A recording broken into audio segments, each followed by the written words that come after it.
explícame los apellidos. ¿Por qué tantas y nos puede...? Mira, eso es una pregunta súper curiosa. Porque en Cuba es tradición utilizar los dos apellidos de los padres, ¿no? El del padre y el de la madre.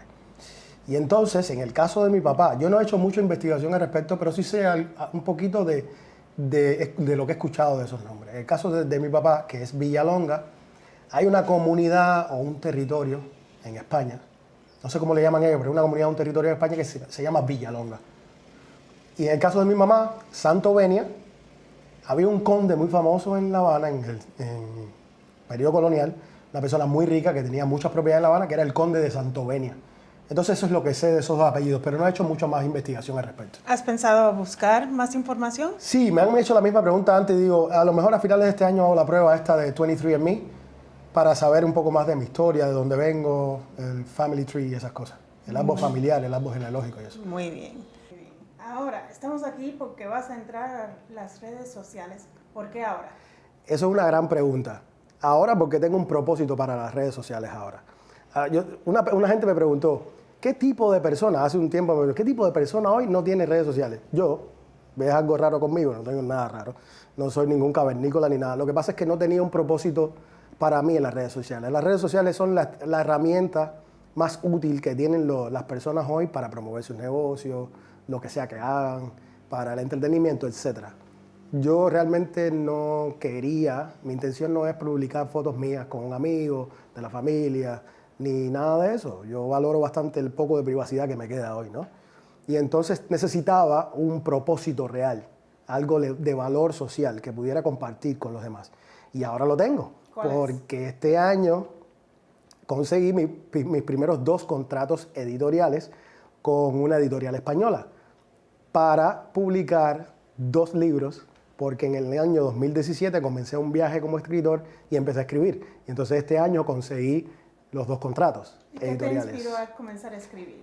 Es una muy buena pregunta porque esto puede parecer cursi, pero yo me enamoré en 2017, en ese periodo de tiempo, ¿no?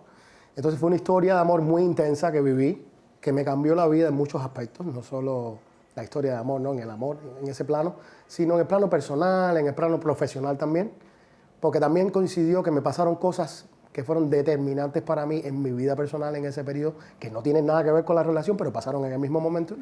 Y también coincidió que fue la primera vez que viajé fuera de Cuba.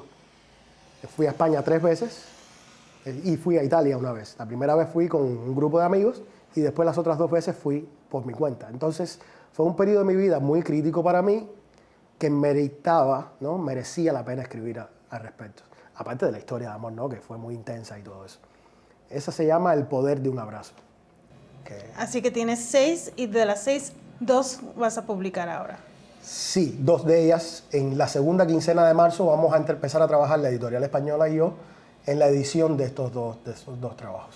¿Y hay algún trabajo que estás continuando o estás todavía escribiendo? Sigo trabajando en la historia de ciencia ficción, es un trabajo en proceso, y empecé a coescribir una historia con uno de mis mejores amigos de toda la vida, de aquellos tiempos, hace 30 y pico de años, que es poeta, también es director de teatro, y entonces estamos coescribiendo una historia juntos. Él escribe poemas desde que era un adolescente, y yo muchos de sus poemas los utilicé para conquistar chicas cuando era más jovencito y todo eso, y funcionaban, eran buenísimos sus poemas.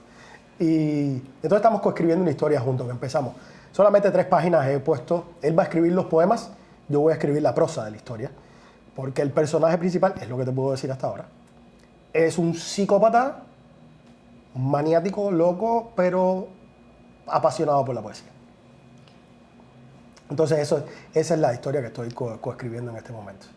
¿Tienes alguna clase de entrenamiento en escribir?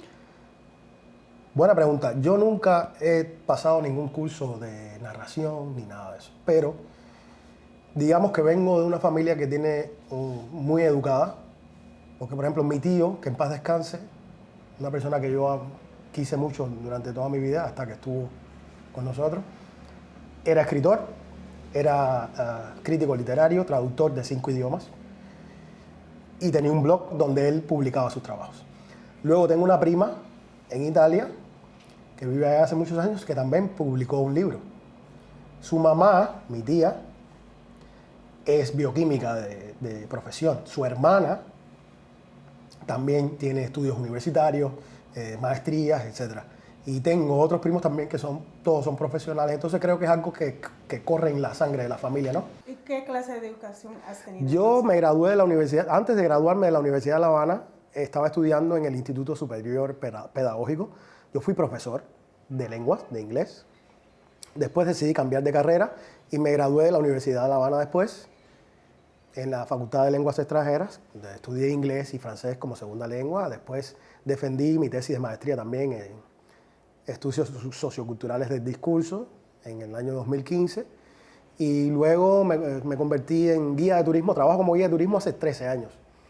Esa es mi ocupación principal ahora. Pero siempre he estado relacionado con las lenguas y con el idioma. Porque cuando tú traduces de una lengua a otra, estás transmitiendo los códigos de una lengua a otra. Eso implica que tienes que tener conocimiento de gramática, etcétera, etcétera. No he tenido ningún entrenamiento como escritor, pero sentido común, inspiración y conocimiento de la lengua, ¿no? De cómo se escribe, sí tengo, por tener, sí. Por mi historia como profesional y estudiante y familia. Sí. Así que tenemos 6 libros, 2 proyectos que estás trabajando ahora. ¿Qué es un día típico para ti? Bueno, para mí un día típico es bastante ocupado. Porque ya te dije que soy papá de un niño hermoso, Diego. Entonces, su mamá y yo no estamos juntos. Tami y yo no estamos juntos. Pero si no te digo que no estamos juntos, no te das cuenta, porque cuando estamos con Diego es como si fuera nada hubiera pasado. Eso es un gran acuerdo que tenemos ella y yo, que lo hemos hecho por él, ¿no? Y por nosotros también como familia. Y entonces, compartimos la custodia del niño, de Diego, 15 días con él y 15 días conmigo. No hacemos los 15 días consecutivos, uno tras el otro. Pues sería muy difícil para los dos no ver al niño en 15 días, ¿no? O estar lejos de él. Entonces lo que hacemos es, lunes y martes, por ejemplo, él se queda conmigo, luego miércoles y jueves se queda con ella, y luego viernes, sábado y domingo conmigo. Y viceversa. Entonces, cuando él está conmigo, lo dejo en la guardería por la mañana. Diego se levanta muy temprano, 6 de la mañana ya está despierto. 6 y media, ya la puede esperar que se despierte. A las 8 vamos para la guardería.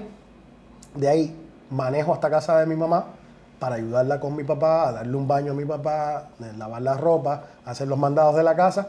Luego regreso y como todavía es temprano en la mañana, yo soy una persona matutina también, me gusta, soy muy prolífico en la mañana, mi musa está muy activa en la mañana, me siento a escribir. Hasta que ya me canso de escribir, etcétera, lo que sea, y después voy a buscar al niño por la tarde a la guardería, y entonces sigue mi vida como papá después de eso. Muy bien. Cuando él no está conmigo, hago lo mismo, voy a casa de mi mamá, ayudo con todo lo que hay que hacer, y después regreso y escribo. Ahora, guía, padre, y cuidando a tus padres, ¿qué son los retos que tú te enfrentas como escritor? Son unos cuantos, porque ser papá, ser guía de turismo al mismo tiempo y tener la situación familiar que tengo hoy no es lo más difícil. Lo más difícil para un escritor hoy, para mí incluido, son las redes sociales. Ese es el reto. ¿Por qué? Porque hay mucho contenido de entretenimiento en redes sociales, a la palma de la mano. La gente decide, escoge ver un video de YouTube o de Facebook, Reel, un feed de Instagram o algo eso, antes de leer, porque es mucho más fácil, es mucho más entretenido. Leer implica tiempo. La gente no tiene tiempo. Hoy la gente vive a un ritmo muy rápido, todo es para mañana, ¿entiendes? Para ayer, perdón. Y entonces, como escritor, hay que ser consciente de eso, de que la gente, la mayoría, va a escoger otro producto antes que el tuyo.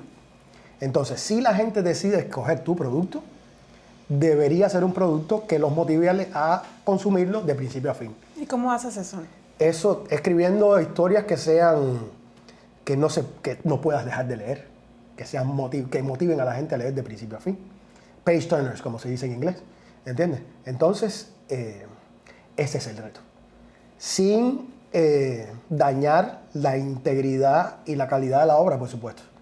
Pero, por ejemplo, si tú vas a escribir 50 páginas y puedes decir las mismas 50 páginas en 35, puedes decir lo mismo en 35 páginas, no tiene sentido escribir 50 páginas si lo puedes hacer en 35, en 30 o en 40.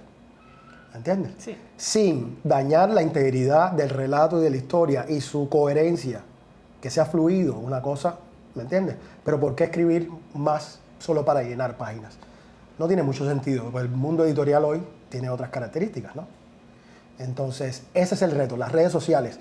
La gente es una gran herramienta para todos, profesional y de todo tipo, pero el entretenimiento que hay en redes sociales. Los escritores somos parte de la industria del entretenimiento, de la forma que sea académico, sea lo que sea, pero es entretenimiento también y conocimiento. Entonces, hay que ser consciente de eso. Entonces, ese es el reto, el más grande que enfrentan los escritores hoy. Porque antes no había redes sociales. La gente iba al teatro, la gente iba al cine cuando había cine. Y escogía leer un libro porque era algo muy asequible para el momento, ¿no? No había muchas otras formas de entretenimiento, pero ahora no. Ahora hay de todo, ¿entiendes? Y al alcance de tu mano, en tu teléfono. Ahora, has mencionado que tienes 2 libros que vas a publicar. Has terminado en total 6.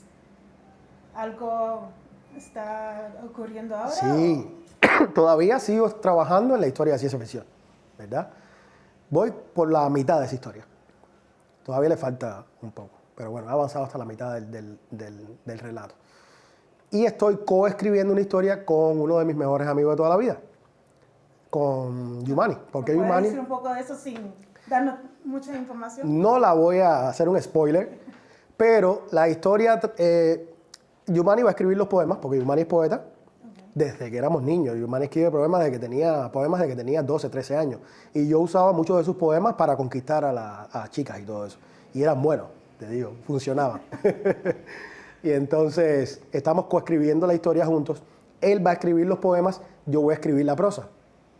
El personaje principal es un psicópata loco de remate que le gusta la poesía. Hasta ahí te puedo decir. ¿Y en el futuro dónde ves tus libros, tus historias? Qué buena pregunta. Mira, primero, me encantaría publicar, voy a publicar estos 2 libros ahora. Vamos a empezar en la segunda quincena de marzo a publicar, a editar. Yo considero que para julio, agosto, ya haya algunos de los libros listos. Depende, ¿no?, de cuán rápido sea el proceso. Luego, después de editar, después de publicar los libros, mis historias, me encantaría que la gente leyera los libros, ¿no? Y que conociera mis historias y me conociera un poco como escritor. Porque la gente me ha conocido como profesor, la gente me ha conocido como traductor, la gente me ha conocido como guía de turismo en los últimos 13 años. La gente no me conoce como escritor, ¿entiendes? Me gustaría que la gente me conociera como escritor también.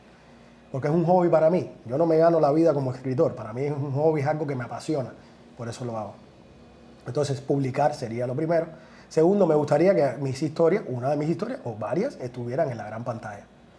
Ya fuera en HBO, o en Netflix, o en una serie, alguna película o algo así.